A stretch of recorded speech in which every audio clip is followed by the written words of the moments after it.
పాకిస్తాన్ దాడుల్ని భారత సైన్యం సమర్థంగా తిప్పికొడుతోంది. జమ్మూ జిల్లా వ్యాప్తంగా కూడా సైరన్లు మోగుతున్నాయి. ప్రజలంతా కూడా సైన్యంపై గట్టి నమ్మకంతో ఉన్నారు. మరింత సమాచారం మా ప్రతినిధి అరుణ్ అందిస్తారు. అరుణ్, జమ్మూ నుంచి మొదలుకొని దాదాపు జైసల్మేర్ వరకు పూర్తి స్థాయిలో పాకిస్తాన్ కు సంబంధించినటువంటి సరిహద్దు ప్రాంతం అంతా తీవ్రమైనటువంటి ఉద్రిక్త పరిస్థితి నెలకొంది. జైసల్మేర్, అదేవిధంగా పోఖ్రాన్ ఏరియా, వీటితో పాటుగా ప్రధానంగా జమ్మూ కాశ్మీర్ లోని బారాముల్లా, అఖ్నూరు, పూంచ్, అదేవిధంగా ఉరి, జమ్మూ ఎయిర్పోర్ట్ పరిసర ప్రాంతాలు ఇవన్నీ కూడా తీవ్ర ఉద్రిక్తంగా మారాయి. ఈ ప్రాంతాలపై డ్రోన్ల ద్వారా దాడి చేయడానికి పాకిస్తాన్ విపరీతమైనటువంటి ప్రయత్నాలు చేస్తోంది. అయితే గతంలో ఇజ్రాయెల్ పైన హమాస్ ఏ విధంగా అయితే దాడి చేస్తుందో అదే తరహా విధానాన్ని ఇప్పుడు పాకిస్తాన్ ఒక ఉగ్రమూకలతో కలిసి పాకిస్తాన్ ఈ రకమైనటువంటి దాడికి పూనుకున్నట్లుగా కనిపిస్తా ఉంది. అదే తరహా విధానాన్ని అనుసరిస్తున్నట్లుగానే డిఫెన్స్ వర్గాలు వెల్లడిస్తున్నాయి. ప్రస్తుతం గత గంటన్నర 2 గంటలుగా జరుగుతున్నటువంటి పరిణామాలన్నిటి నేపథ్యంలో ఒకవైపు రక్షణ మంత్రి రాజ్నాథ్ సింగ్, మరోవైపు ప్రధాని నరేంద్ర మోదీ ఇరువురు పూర్తి స్థాయిలో సమీక్ష నిర్వహించి స్థానికంగా ఉన్నటువంటి పరిస్థితులన్నింటినీ ఎప్పటికప్పుడు అంచనా వేస్తున్నారు. ఆ స్థానికంగా ఉన్నటువంటి సీఎంలతో, ముఖ్యమైనటువంటి అధికారులతో సమీక్షించి ఎప్పటికప్పుడు సూచనలు, సలహాలు, సాధారణ ప్రజలకు ఎలాంటి ఇబ్బందులు తలెత్తకుండా, సాధారణ ప్రజలు ఎలాంటి సమస్యలు ఎదుర్కోకుండా ఈ పాకిస్తాన్ వైపు నుంచి జరుగుతున్నటువంటి దాడులకు ఎలాంటి ఇబ్బందులు తలెత్తకుండా ఉండేలా చర్యలు తీసుకోవాలని చెప్పి సూచించారు. పాకిస్తాన్ వైపు నుంచి ప్రస్తుతం జరుగుతున్నటువంటి దాంట్లో ఒకవైపు మిసైల్స్ అంటే క్షిపణులు, మరోవైపు డ్రోన్ల ద్వారా పాకిస్తాన్ ఇప్పుడు సరిహద్దు ప్రాంతాలకు అనుగుణంగా ఉన్నటువంటి ప్రాంతాల పరిసర ప్రదేశాలన్నిటిపైన దాడులు చేయడానికి ప్రయోగాలు చేస్తా ఉంది. అయితే పాకిస్తాన్ డ్రోన్ ద్వారా, మిసైల్స్ ద్వారా చేస్తున్నటువంటి ప్రయోగాలన్నిటికీ భారత సైన్యం తీవ్ర స్థాయిలో తిప్పికొడుతోంది. ఇప్పటి వరకు ఉన్నటువంటి డిఫెన్స్ వర్గాలు ఇచ్చినటువంటి సమాచారం, రక్షణ వర్గాలు ఇచ్చినటువంటి సమాచారం ప్రకారం చూసుకుంటే జమ్మూ, అఖ్నూర్, పఠాన్కోట్, ఉదంపూర్, జైసల్మేర్ లక్ష్యంగా ఈ దాడులకు ప్రయత్నిస్తుంది. దాంతో పాటు పాకిస్తాన్ వైపు నుంచి వచ్చినటువంటి F-16 విమానాలు, F-17 విమానాలను కూడా భారత రక్షణ దళం, ఎయిర్ డిఫెన్స్ సిస్టమ్ పూర్తి స్థాయిలో అడ్డుకోవటము, వాటన్నిటిని నిర్వీర్యం చేయటం కూడా జరిగినట్లుగా ఇప్పటి వరకు చెప్తూ ఉన్నారు. మరోవైపు ఒకవైపు అజిత్ దోవల్, భారత భద్రతా సలహాదారు అజిత్ దోవల్, మరోవైపు భారత విదేశాంగ మంత్రి జయశంకర్ కూడా పరిసర ఇతర దేశాలకు జరుగుతున్నటువంటి పరిస్థితిని ఎప్పటికప్పుడు వివరిస్తున్నారు. ఒకవైపు రక్షణ పరమైనటువంటి చర్యలు తీసుకుంటేనే మరోవైపు ద్వైపాక్షిక పరమైనటువంటి చర్యలు కూడా ముమ్మరం చేశారు. రైట్ అరుణ్, అయితే ఇప్పుడు ముఖ్యంగా జమ్మూ జిల్లా వ్యాప్తంగా మెయిన్ గా ఏ ప్రాంతాల్లో ఈ బ్లాక్అవుట్ ఉంది? ప్రస్తుతం జమ్మూతో పాటు దాదాపు అన్ని ప్రాంతాలు, జమ్మూ, బారాముల్లా, అఖ్నూరు, ఉరి, ఈ చుట్టుపక్కల ఉన్నటువంటి ప్రాంతాలతో పాటుగా దాదాపు జమ్మూ కాశ్మీర్ నుంచి గుజరాత్ వరకు ఉన్నటువంటి అన్ని చెక్ పోస్టులన్నీ పూర్తి స్థాయిలో ఉద్రిక్త పరిస్థితిగానే మారాయని చెప్పుకోవచ్చు. ప్రస్తుతం ఉన్నటువంటి విధానం ప్రకారం చూసుకుంటే, ప్రస్తుతం ఉన్నటువంటి పరిస్థితి ప్రకారం చూసుకుంటే ఒక్క జమ్మూనే కాదు, జమ్మూతో పాటు బారాముల్లా అదే పరిస్థితిలో ఉంది, అఖ్నూర్ అదే పరిస్థితిలో ఉంది. బారాముల్లాతో పాటుగా పఠాన్కోట్ తో పాటుగా జైసల్మేర్ నుంచి మొదలుకుంటే జమ్మూ వరకు అన్ని ప్రాంతాల్లో పూర్తి స్థాయిలో బ్లాక్అవుట్ లోనే ఉన్నాయని చెప్పుకోవచ్చు.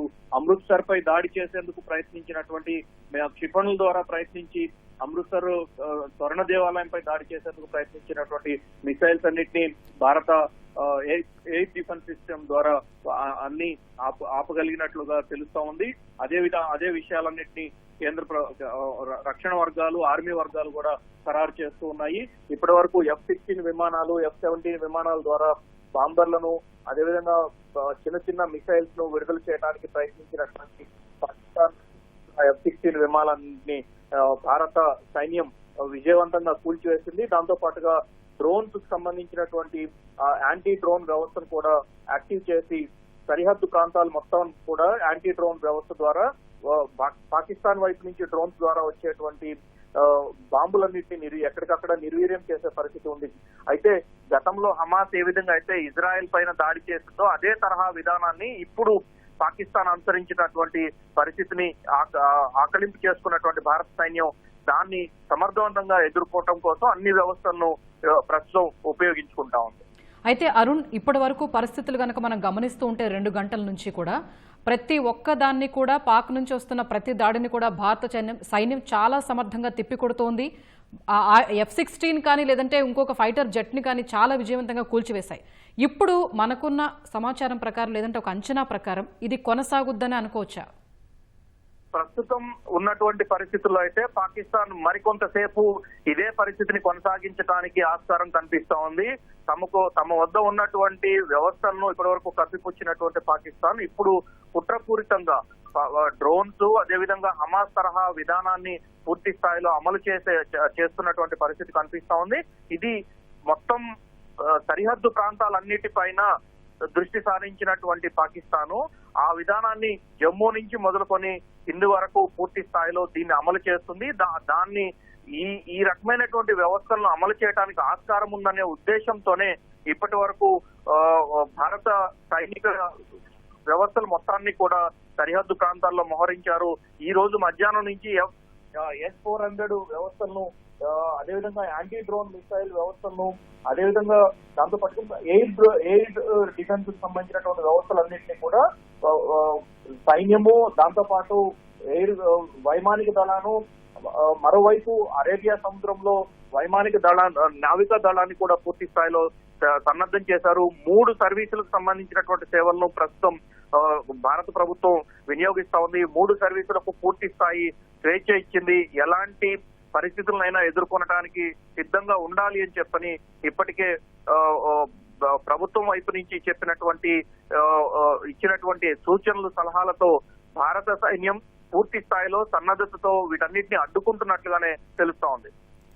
అయితే అరుణ్, ఇప్పటి వరకు మనం గమనిస్తే గనక ప్రధాని మోదీ, జైశంకర్, అజిత్ డోబాల్, రక్షణ మంత్రి రాజ్నాథ్ సింగ్ కూడా చాలా నిమిషానికి పాయింట్ టు పాయింట్ కూడా అబ్జర్వ్ చేస్తూ ఉన్నారు ఆ జమ్మూ జిల్లా వ్యాప్తంగా లేదంటే పంజాబ్ హర్యానాలో ఏం జరుగుతుందో. సో ఈ దాడుల్ని కానీ లేకపోతే ఆపరేషన్ సింధూర్ నుంచి కానీ ప్రభుత్వం ఎంత సీరియస్గా ఉందని మనం అర్థం చేసుకోవచ్చు. ప్రభుత్వం సీరియస్ గా ఉంది కాబట్టి ఒకవైపు అజిత్ దోవల్, మరోవైపు జైశంకర్, మరోవైపు రాజ్నాథ్ సింగ్, రక్షణ మంత్రి రాజ్నాథ్ సింగ్, ప్రధానమంత్రి నరేంద్ర మోడీ పరిస్థితిని క్షుణ్ణంగా పరిశీలిస్తున్నారు. ఇప్పటికీ 2 సార్లు భారత సలహాదారుగా ఉన్నటువంటి అజిత్ దోవల్ ప్రధానికి మొత్తం పరిస్థితి అన్నింటినీ వివరించి ఎటువంటి చర్యలు తీసుకుంటున్నారు, తదుపరి తీసుకోవాల్సినటువంటి చర్యలన్నిటిపైన వివరిస్తూ ఉన్నారు. మరోవైపు రాజ్నాథ్ సింగ్ త్రివిధ దళాలకు సంబంధించినటువంటి అధికారులతోనూ దాంతో పాటుగా చీఫ్ ఆఫ్ డిఫెన్స్ స్టాఫ్ తో కూడా పూర్తి స్థాయి సంప్రదింపులు జరుపుతున్నారు. సిబ్బందికి ఇవ్వాల్సినటువంటి సూచనలు, సలహాలు, అక్కడికి ఇంకా బలగాల మోహరింపుకు సంబంధించినటువంటి మొత్తం ప్రణాళికను క్షుణ్ణంగా రాజ్నాథ్ సింగ్ స్వయంగా పరిశీలిస్తున్నటువంటి పరిస్థితి. ఒకవైపు రక్షణ పరమైనటువంటి చర్యలు చేపడుతూనే దేశ భద్రతకు సంబంధించినటువంటి చర్యలు చేపడుతూనే సరిహద్దు ప్రాంతాల్లో పాకిస్తాన్ ను పూర్తి స్థాయిలో ఎదుర్కొంటూ వారి ప్రయోగాలన్నింటినీ నిర్వీర్యం చేస్తూనే మరోవైపు ద్వైపాక్షిక పరమైనటువంటి చర్యలకు కూడా భారత ప్రభుత్వం ఉపక్రమించింది. అందుకు అనుగుణంగానే జైశంకర్ ఈ రోజు అమెరికాకు సంబంధించినటువంటి భద్రతా సలహాదారుతోనూ అమెరికాకు సంబంధించినటువంటి కార్యదర్శితోనూ చర్చలు జరిపారు. అది ప్రస్తుతం జరుగుతున్నటువంటి మొత్తం వివరాలన్నింటినీ అందించడం జరిగింది. వారితో పాటు పలువురు ఈ ప్రస్తుతం భారతదేశంలో సౌదీ అరేబియాకు సంబంధించిన, ఇరాన్ కు సంబంధించినటువంటి విదేశాంగ మంత్రుల పర్యటన కొనసాగుతుంది. వారికి కూడా ఇందుకు సంబంధించినటువంటి సమాచారాన్ని అందించారు. వీటితో పాటుగానే మిగిలిన భారతదేశంలో ఉగ్రదాడి జరిగిన తర్వాత, పహల్గామ్ లో ఉగ్రదాడి జరిగిన తర్వాత ఎన్ని దేశాలైతే మద్దతుగా భారతదేశానికి వచ్చాయో వారందరికీ కూడా ఈ ప్రస్తుతం జరుగుతున్నటువంటి విధానము, గత 2 రోజులుగా భారతదేశం చేపట్టినటువంటి ఉగ్రవాద వ్యతిరేక చర్యలు, వాటితో పాటు ఇప్పుడు పాకిస్తాన్ తమ భూభాగంలో ఉగ్రవాదులను మట్టుబెట్టినందుకు ప్రవర్తిస్తున్నటువంటి తీరు, వీటన్నిటినీ వివరిస్తూనే ద్వైపాక్షికంగా కూడా పాకిస్తాన్ ని ఎండగట్టేటువంటి ప్రయత్నం చేస్తూ ఉన్నారు. రైట్, ధన్యవాదాలు అరుణ్.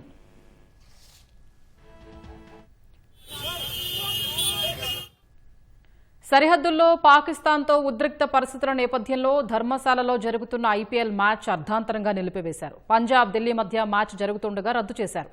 ప్రేక్షకుల్ని స్టేడియం నుంచి వెళ్లిపోవాలని సూచించారు. స్థానికంగా బ్లాకౌట్ విధించారు.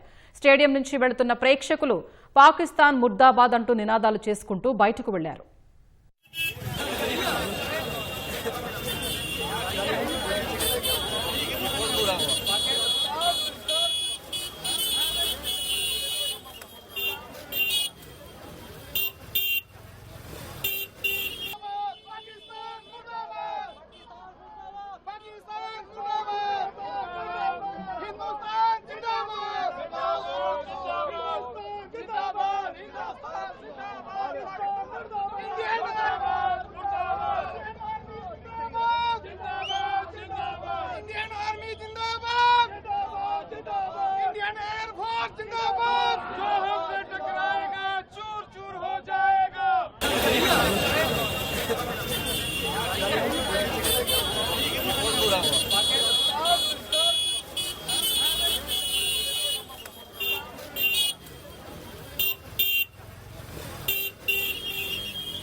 ఆపరేషన్ సింధూర్ నేపథ్యంలో జమ్మూలో ఉద్రిక్త పరిస్థితి నెలకొంది. భారత్ మెరుపు దాడులతో బిక్కచచ్చిన పాకిస్తాన్ తన ఉనికిని చాటుకునేందుకు ప్రయత్నిస్తోంది. జమ్మూ లక్ష్యంగా దాడులకు తెగబడుతోంది. అయితే సర్వసన్నద్ధంగా ఉన్న భారత్ శత్రు దాడుల్ని తిప్పికొడుతోంది. సత్వారీ, సాంబా, ఆర్పురా, ఆర్నియా, జమ్మూ లక్ష్యంగా పాకిస్తాన్ 8 మిసైల్స్ ను ప్రయోగించగా భారత్ వీరోచితంగా కూల్చేసింది.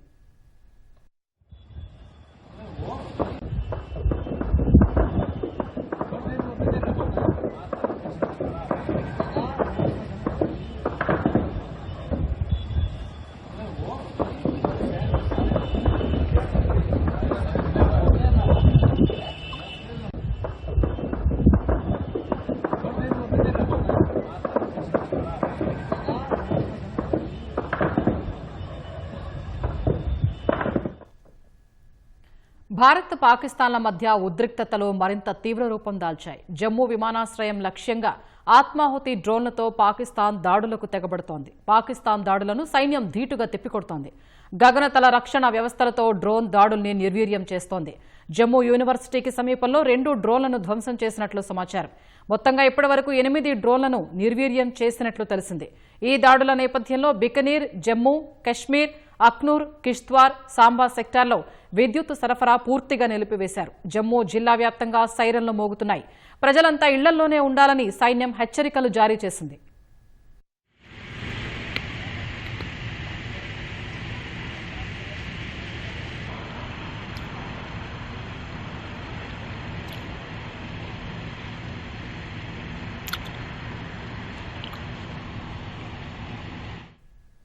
పంజాబ్, అమృత్సర్లోనూ విద్యుత్ సరఫరా నిలిపివేశారు. పాకిస్తాన్ సరిహద్దు రాష్ట్రాల్లోని పలు నగరాల్లో బ్లాకౌట్ పాటిస్తున్నారు. పంజాబ్లోని గురుదాస్పూర్ జిల్లాలో రాత్రిపూట విద్యుత్ నిలిపివేయాలని కేంద్ర ప్రభుత్వంతో పాటు రాష్ట్ర ప్రభుత్వం ఆదేశాలు జారీ చేసింది.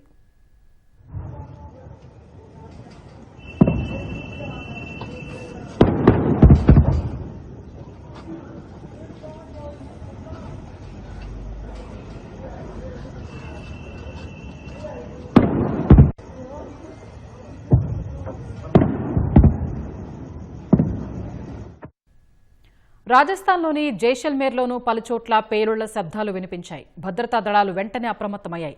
శత్రు దాడుల్ని తిప్పికొట్టాయి. జైసల్మేర్లోనూ విద్యుత్ సరఫరా నిలిపివేశారు. బికనీర్లోనూ ముందస్తుగా విద్యుత్ సరఫరా నిలిపివేశారు.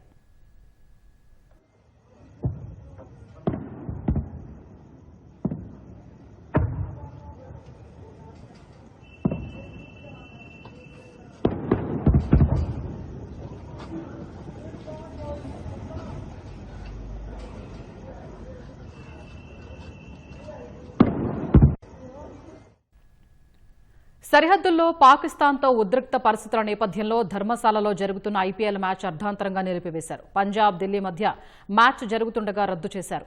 ప్రేక్షకుల్ని స్టేడియం నుంచి వెళ్లిపోవాలని సూచించారు. స్థానికంగా బ్లాకౌట్ విధించారు.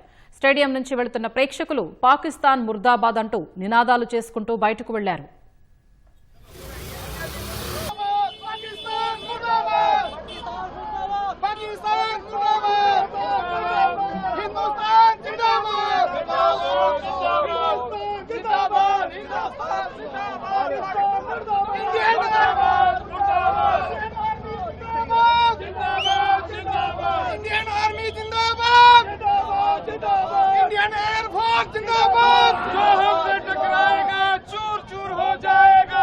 सर इसलिए करवाना पड़ा कि हम लोग पठानकोट से मैच देखने के लिए आए थे, तो आज पठानकोट पे एयर स्ट्राइक हुई है, इसलिए पठानकोट की आर्मी ने पाकिस्तान की तरफ से पठानकोट एयर स्ट्राइक हुई है।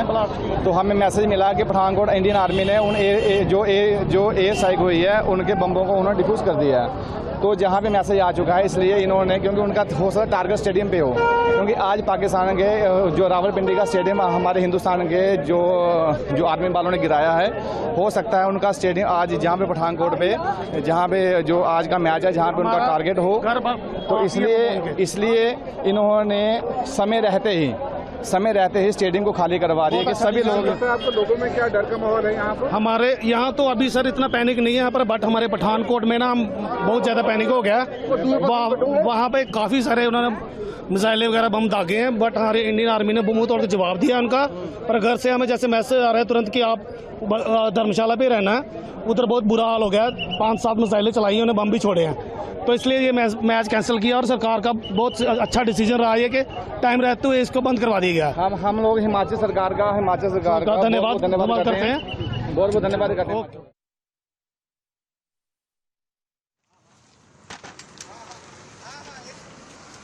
દર્શાવવાનો પ્રયાસ કરીએ છીએ થોડી વાર